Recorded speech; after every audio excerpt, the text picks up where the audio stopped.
Abibi Fahoudiye and blessings to the ancestors. It's Deshaun bringing you a new OPP video. During the post-Civil War period in the United States, there were two primary groups of thought in regards to a solution for a formerly enslaved African population. Do we assimilate into the dominant white society, or do we do for self and build a nation within a nation to serve the needs of black people? Here in this video, I will be breaking down those historical groups of thought and their respective contributions to our struggle, and how OPP's interpretation of black nationalism and Pan-Africanism will become our ultimate solution for liberation for our people, not only here in the diaspora, but also in the motherland. Emerging out of the post-Civil War period, Fredrick Douglass was among the leading figures of his time fighting for the abolishment of slavery during the 19th century. From Douglass' view of a solution, he took the position of advocating for the integration of formerly enslaved blacks into the dominant white society by arguing the blood, sweat, and labor contributed by the Negro helped build this nation and deserved a stake in its future. Douglass elaborated on his view in this Folly of Colonization speech, stating, "For until the Negro is respected in America, he need not expect consideration elsewhere. All this native land talk, however, is nonsense. The native land of the American Negro is America. His bones, his muscles are all American.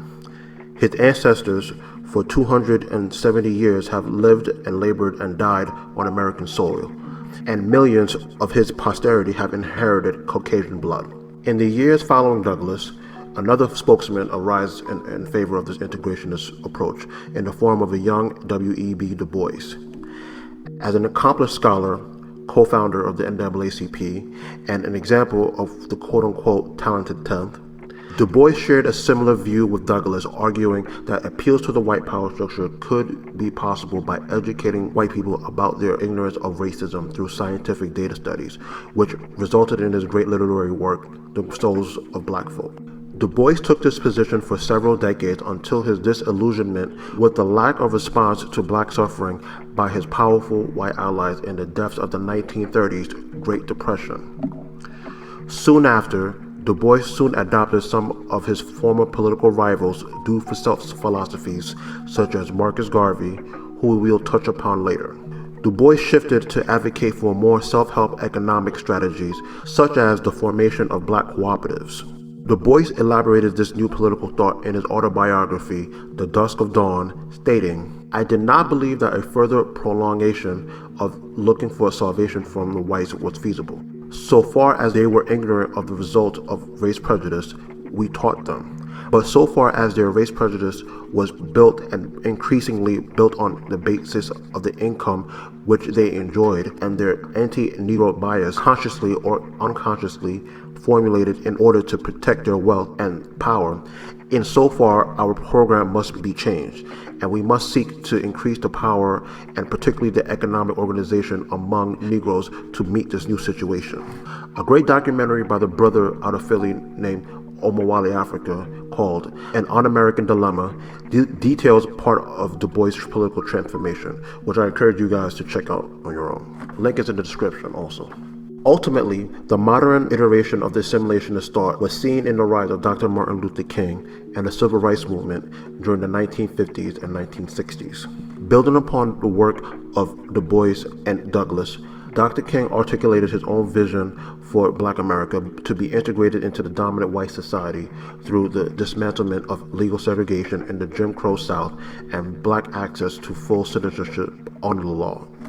As a result of this integrationist pursuits, Black America was able to access institutions that were historically excluded from, particularly in the South. The desegregation of all white public and private space, such as schools, corporations, and political representation, enabled the growth of a sector of skilled black class that were able to participate in the American economy through the passing of the Civil Rights and Voting Rights Acts of the 1960s. As decades went on, the increasing visibility of black people in various fields such as entertainment and political institutions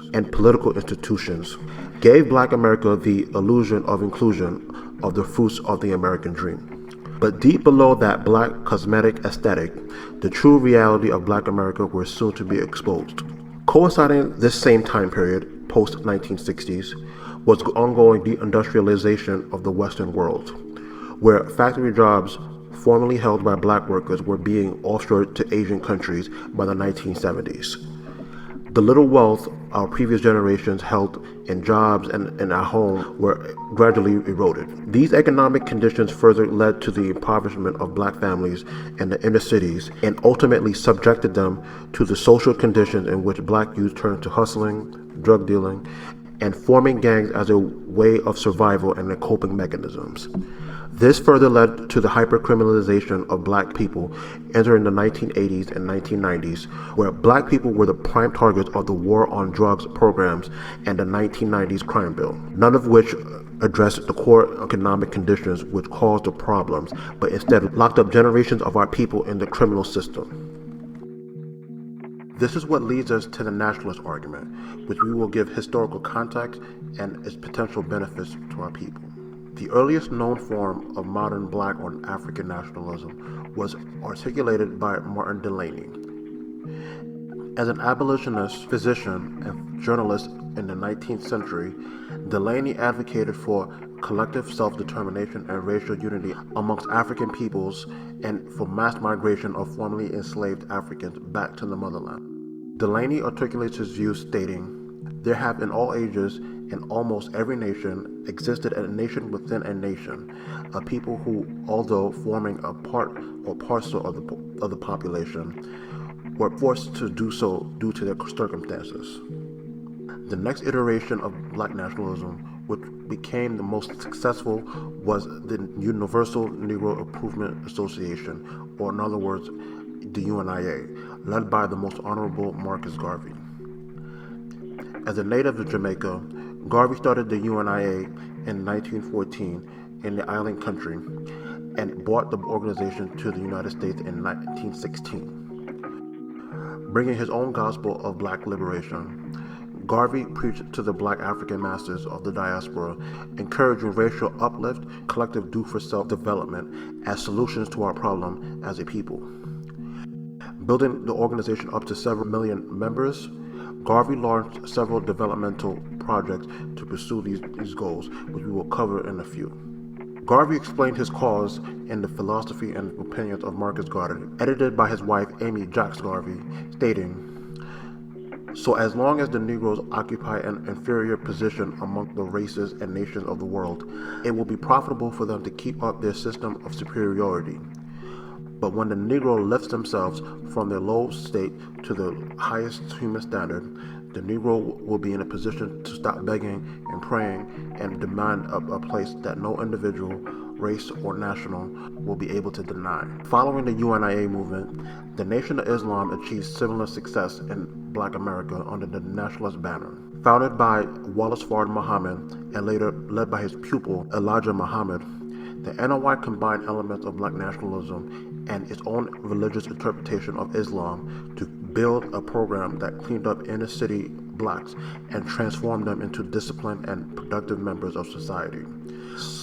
Some of the NOI's notable alumni include those such as Khalid Muhammad, Muhammad Ali, and Malcolm X. These examples of black nationalism have had some success over the last century or more, but are not without its obstacles. One example can be cited is that the Haitian Revolution, where enslaved Africans were successful in overthrowing their French colonial masters. However, their independence proved to be short-lived as Haiti was geopolitically isolated by Western powers such as France and their towering neighbor, the United States. This stifled the development potential of the island nation, which caused increased poverty among the black masses and several interventions by the U.S. by arming corrupt dictators that served Western interests. On the other hand, the inspirational success of the UNIA movement led by Garvey were able to launch several ventures such as the Negro Factories Corporation and the Black Star Shipping Line in pursuit of economic development. However, mismanagement of operations with inexperienced personnel, along with Western government interference, hampered the potential for the UNIA, such as falsified mail charges against Marcus Garvey, which we will detail in a future video. Following this era, the NOI also spurned its nationalist potential with having disciplined membership and dynamic spokespeople that helped spread its appeal, such as Malcolm X. With a corrupt hierarchy that was mostly concerned with enriching its leadership and observing a strictly religious orientation, the NOI also failed its potential to become a vehicle of change to address the conditions of the masses of non-Muslims in Black America, while also dealing with its own government COINTELPRO attacks. Internationally, the decolonization of Africa, which led to nationalist expressions of independence, deteriorated into the form as described by Kwame Nkrumah called neocolonialism by having puppet states installed by former Western colonialists that reflected their interests. We'll speak on this subject in a future video. As some of you may have noticed, the common thread of these obstacles faced by our predecessors is clearly governmental or by foreign intervention. The question is, why do our enemies pursue hostile positions against Black nationalism or Pan-Africanism? The answer to this is clearly that Black unity or African unity is considered a direct threat to the exploiters in the Western world. Any sign of organization that may lead to their non-access to our lands, natural resources, which produce the industrial output and results in the economic benefits in which the dominant white society enjoys is considered a threat to the quote-unquote national security of the Western world. So to prevent our development, the intelligence agencies send their agents and recruit informants to disrupt any liberation efforts. To this end, you can see why some of our predecessors faced those types of obstacles. In my conclusion, my objective is not to downplay the contributions that the integrationist strands of thought to our struggle. However, integrating into positions of tokenism or seeking representation in the white or Western institution is not enough, nor is begging our oppressors for loans in exchange for development while being strangled by debt is no longer suitable. My objective is to ultimately show why nationalism would be the ultimate solution for our problems as African peoples by pursuing a refined Pan-Africanist approach to development. To fill in the gaps that integration or assimilation lacks, I argue that we must build our own economic systems to meet the material needs of our people.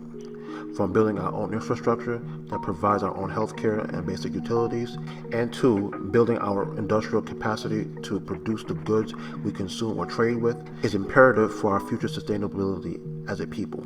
And this is exactly what we aim to do with the OPP agenda. To learn more about our agenda, you can visit ogpeoples.org/agenda, which you can click the link in the description below and in the pinned comment. You can follow me at D1Beats at all social media platforms, and you can look us up on Facebook, the Original People's Party, to find more information and to contact me. Until next time, Bibi Fahoudiye, and blessings to the ancestors.